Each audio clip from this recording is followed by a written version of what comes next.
Ħafna drabi nistaqsu għaliex Ġesu juża ix-xbijat tal-melħ u tad-dawl biex jgħidilna min aħna. Donnu irid jispjegalna li fil-ħajja tagħna irridu nħarsu lejn dawn ix-xbijat. Il-melħ huwa dak li jagħti t-toma. Alla nitolbu li aħna bix-xhieda tagħna b'ħajjitna bi kliemna b'imġibitna inħallu toma tajba. Kultant aħna nfakru xi ħadd li ħallina u fi kliemna nirrealizzaw dil-persuna kemm ħalliet toma tajba. Jalla jkollna din il-grazzja, il-kol kemm aħna li inħallu toma tajba. Allura di tfisser ukoll ir-responsabilità li għandna li nieħdu ħsieb ta' dak li rċivejna mingħand missirijietna u nistaqsu lilna nfusna din il-mistoqsija kontinwa. Aħna l-Malta u l-Lawdex, kif se nħalluhom? Verament se nħalluhom aħjar milli sibnihom isbaħ? L-ambjent li rċivejna mingħand Alla u li ħadu ħsiebna sibu missirijietna, x'qegħdin nagħmlu biex inħarsuh? Kulħadd jirrispondi din mistoqsija fil-kuxjenza tiegħu, imma fil-verità. Il-melħ ukoll kien jintuża iżjed millum forsi fi żmien Ġesu biex il-laħam u anke ikel ma jitħassarx. Allura l-melħ sar simbolu ta' dak kollu li jgħinek kontra l-korruzzjoni, kontra t-taħsir.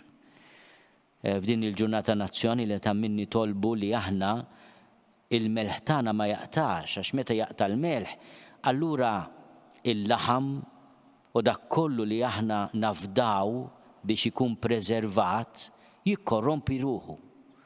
Is-soċjetà jekk aħna nisirqu l-xulxin ma nobdix il-liġijiet, inxaħmu lill-uffiċjali pubbliċi biex jaqduna jew jawġu liġi għall-interessi tagħna, inkunu qegħdin bħalma jagħmlu ċertu nsetti.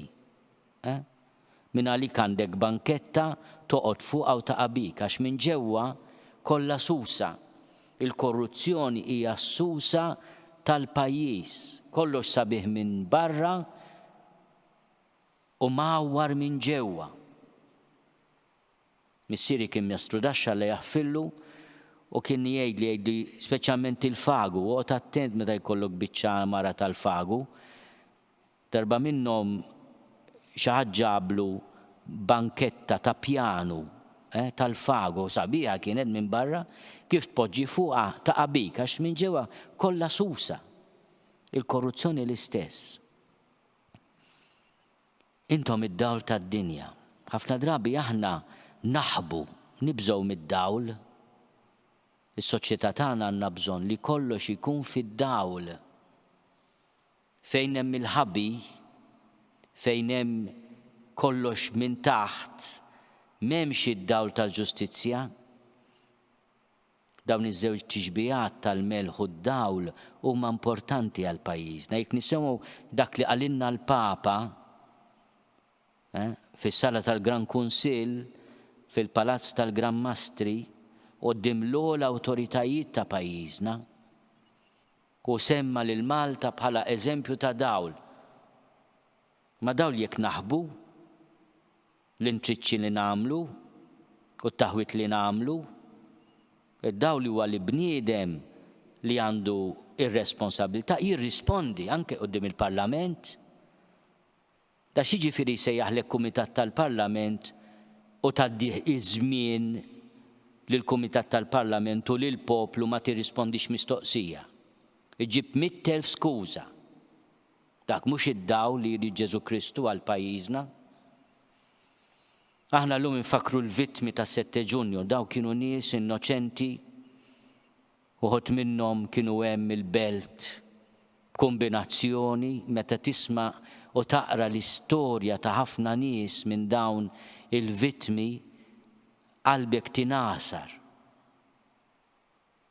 Imma fl-istess ħin kien hemm ukoll ambjent ta' tixwix.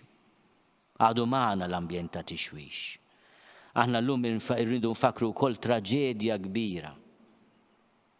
Meta l-vjolenza soċjali tkunu frott ukoll ta' tixwix. Irridu nifmu xi tfisser is-7 Ġunju.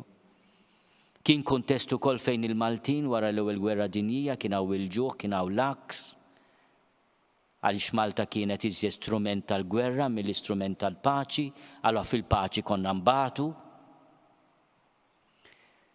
U l-Maltin ridu jibdew ikollhom naqra sej fid-destin tagħhom. Issa rajna fidejna. Ma għandha l-ebda skuża, ma nistgħux inwaħħlu iżjed fil-kuruna u r-re u r-reġina. Inwaħħlu fina nfusna. X'qegħdin nagħmlu bil-poter li ksibna.